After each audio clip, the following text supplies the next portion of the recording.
Hello les gars. Alors on va se review quelques spots aujourd'hui. Sur Wina, j'ai fait une sélection. Je pense que dans cette vidéo, on va review peut-être 3-4 mains max. Je vais essayer de faire une vidéo relativement courte, mais en apportant quand même le maximum de value possible. Allez, c'est parti. On est en 9 max. Il y a MP Copen. On décide de 3 bet 3x. On est en NL100. Donc un joueur récréatif en BB décide de flat. Et c'est complété par le reg MP. On arrive sur board mono. Alors j'ai pas revu les HH, donc je vais les découvrir en même temps que vous. Fish check. Ici on décide de bet small. Ça fait plutôt sens dans l'idée où c'est vrai qu'on n'a pas une tonne non plus de value. Vu qu'on les équités vont quand même pas mal changer d'ici la turn et la river, donc ça fait sens de pas vouloir non plus build un très gros pot. Après il y a un autre thinking qui pourrait être valable, c'est-à-dire avant qu'un run out dégueu arrive, on construit le pot, enfin on value. Le truc, je dirais, entre ces deux options, ça va dépendre de l'agressivité des joueurs. Si vous jouez contre un fish très très passif et vous le savez, alors on peut décider de juste bet pour value, parce qu'on va pas se faire bluff plus tard.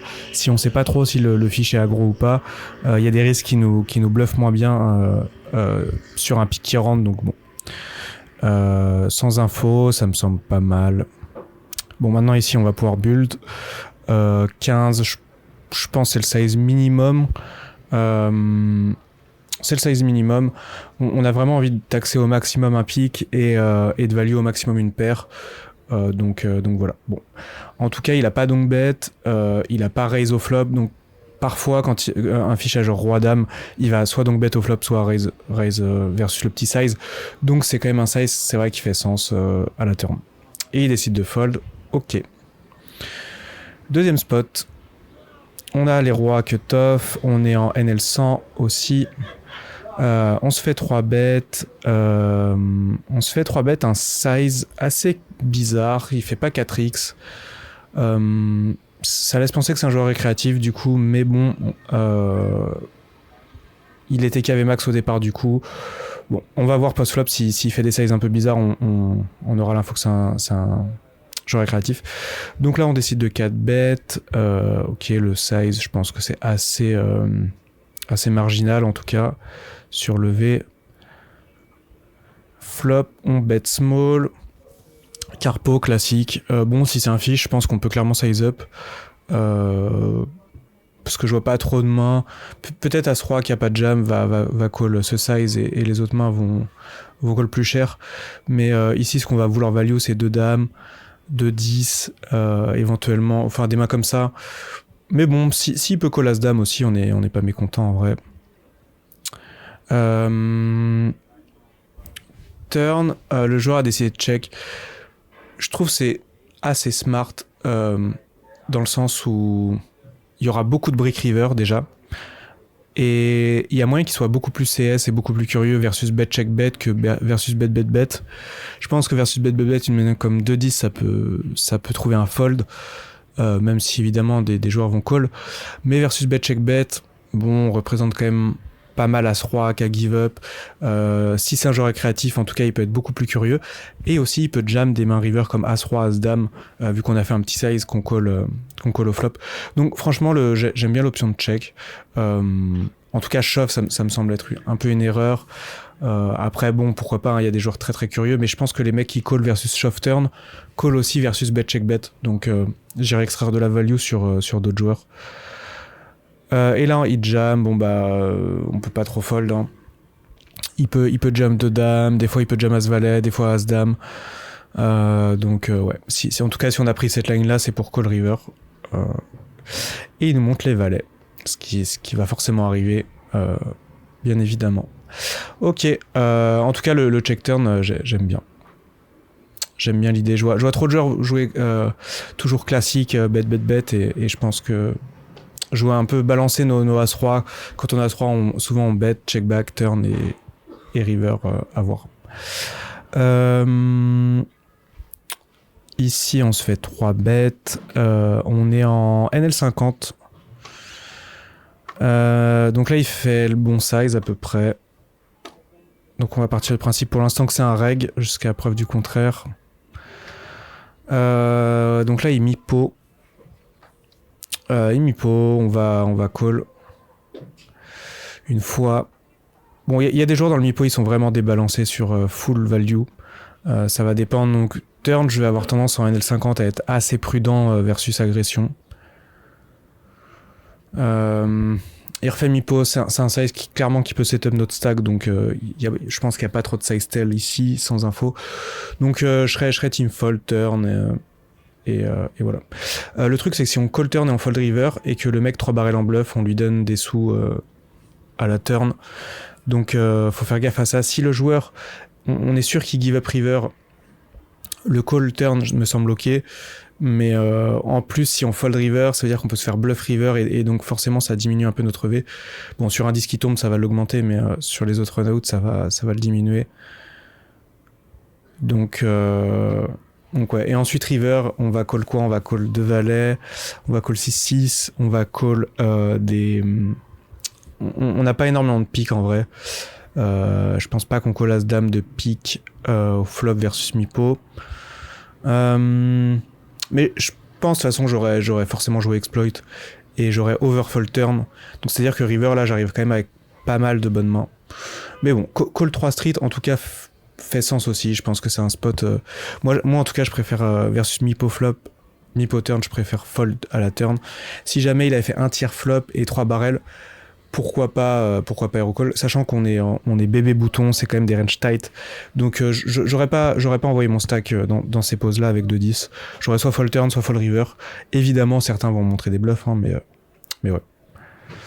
Ok, il décide de fold. Donc là vraiment le concept à faire attention, c'est que si on décide de fold versus 3 barrels, il faut être sûr que les bluffeurs de la turn majoritairement give up river, parce que si les bluffeurs de la turn continue de bluff river, évidemment on perd des sous, on lui donne des sous à la turn à call fold.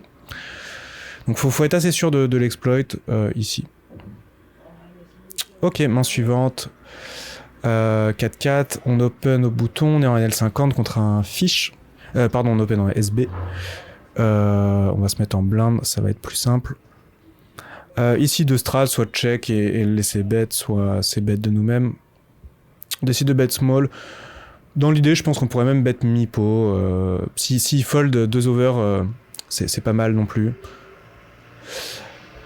Turn 9, là, je pense qu'il va quand même beaucoup call moins bien au flop, enfin beaucoup call de R, donc potentiellement il peut overbluff quand on check. Donc là, je pense qu'il y a 2 grandes options, soit on bet histoire de deny, faire fold pas mal de mains. Ça va être plutôt contre les profils passifs. On va être content de gagner le pot contre des 2 overs qui ont beaucoup d'équité. Il joue les 5, les 9 et si par exemple il a As-10, il joue là c'est le 10 en plus, donc ça fait 2 overs à 4-4 a quand même beaucoup d'équité ici, donc on a quand même de l'intérêt à aller deny ces mains là, et sinon check pour le laisser bluff, bet n'importe quoi et voir s'il n'y a pas des size tell à les choper. Évidemment s'il pot on va trouver le fold parce qu'il a quand même évidemment des valets, mais s'il fait des sizes un peu bizarres genre mi-pot et river mi-pot, c'est des sizes qui vont pas trop rep des valets X, donc j'irai check call. Bon là il fait quand même un size cohérent, je veux dire quand il a un valet X c'est un size, il y a un flush draw qui s'ouvre, même si on rep assez weak à check, il peut vouloir quand même extraire de la value, donc c'est un size qui fait sens avec valet X, mais il peut très bien bluff aussi ce size là. Et donc là je call hein. Là pour le coup sa line fait pas du tout sens, enfin en tout cas ça rep un 9 accroché turn. Certains IP vont pas réussir à value un 9 river, ils vont prendre le check back facile. Donc je pense qu'il y a des fiches qui sont full bluff dans cette line là. C'est quand même assez incohérent du fait qu'il fasse cher turn et small river, mais bon il peut jouer aussi en euros, se dire j'ai pas envie de miser plus de 4 euros avec mes bluffs. Turn il a bluff, admettons si on revient à la turn, il a bluff 3 euros dans sa tête, et river il peut très bien vouloir bluff 4 euros. Voilà. Donc faut pas non plus contre les jeux récréatifs réfléchir que en pourcentage de pot, mais aussi en somme investie. Donc ici, ici je call, ça rep un 9, pas trop de valets, évidemment parfois il va y avoir un valet, mais ouais, il y a beaucoup de R possibles, dame 10, roi 8, etc. Donc ouais, ici j'irai pas fold. Ok, et il avait value un valet comme ça, bien joué à lui, il nous a pas pris le max parce qu'on aurait pu payer mi-pot aussi, mais ouais. En tout cas, c'est intéressant qu'il fasse des sizes désarticulés. Est-ce que c'est la straight qui rentre river qui lui a fait peur? Est-ce que c'est il nous voyait faible, donc il a fait un petit size? Est-ce qu'il voulait nous faire raise? Je sais pas trop, mais en tout cas, c'est un joueur créatif qui peut faire un peu des sizes désarticulés qui représentent pas vraiment sa main. Donc ça, c'est intéressant, je trouve, à noter. Et dernier spot qu'on va se review. Ici, on est en NL200. On décide de défendre. On pourrait aussi éventuellement 3 bêtes. Small. Donc là, 4, 5, 6, 7, 8, on joue les 5, plus backdoor trèfle. A priori, sur ce board-là, il va assez bet range. C'est probablement un reg. Il fait un size small. Il avait open combien pré-flop? 2.5, donc la probabilité que ce soit un reg est quand même très très élevée. Donc on va partir du principe que c'est un reg. Et ici, call ou raise seront bien. On décide de raise cher.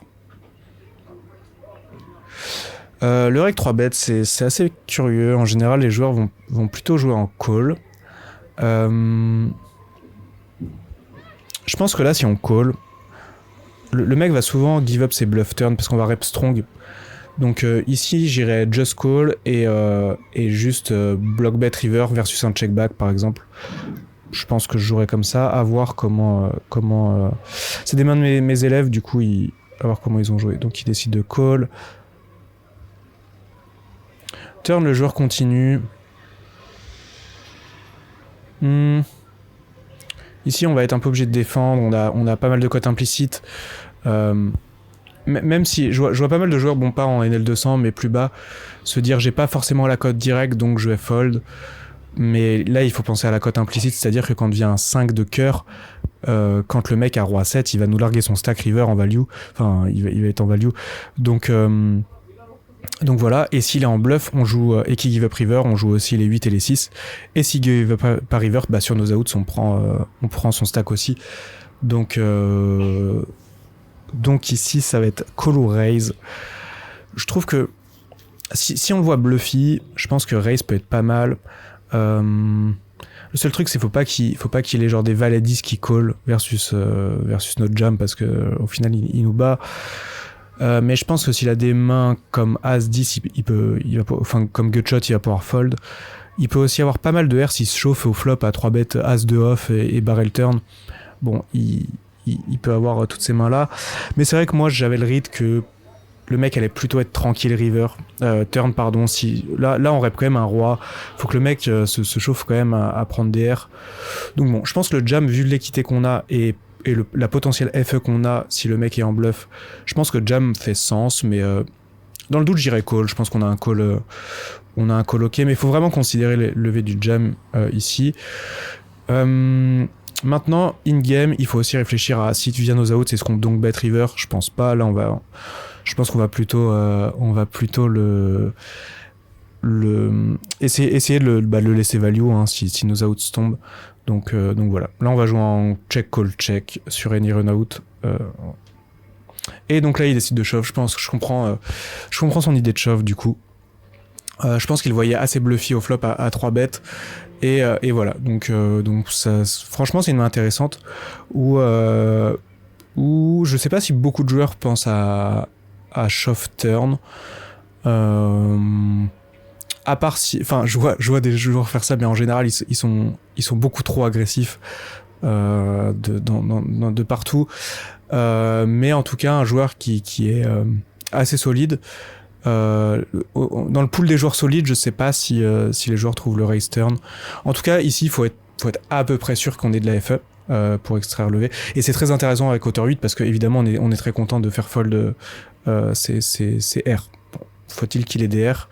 S'il a que des As-2 de trèfle, c'est un peu con. du coup, même si c'est pas horrible non plus. Donc ouais, ici, en tout cas, mon read, c'est que les joueurs sont un peu trop, peut-être un peu trop strong, give up peut-être un peu trop quand on colle un 3 bet, donc j'avoue, j'aurais just call, mais voilà. Et il fold, donc top. Ça prouve qu'on avait déjà de la FE, au moins, enfin, c'est pas être héros de dire ça, c'est que au moins un petit pourcentage du temps au minimum, on avait de la FE. Mais ouais, c'est intéressant ici de trouver le jam pour gagner le pot. Ok, bon, j'espère ça vous a plu, et puis je vais refaire des petites reviews comme ça sur la chaîne.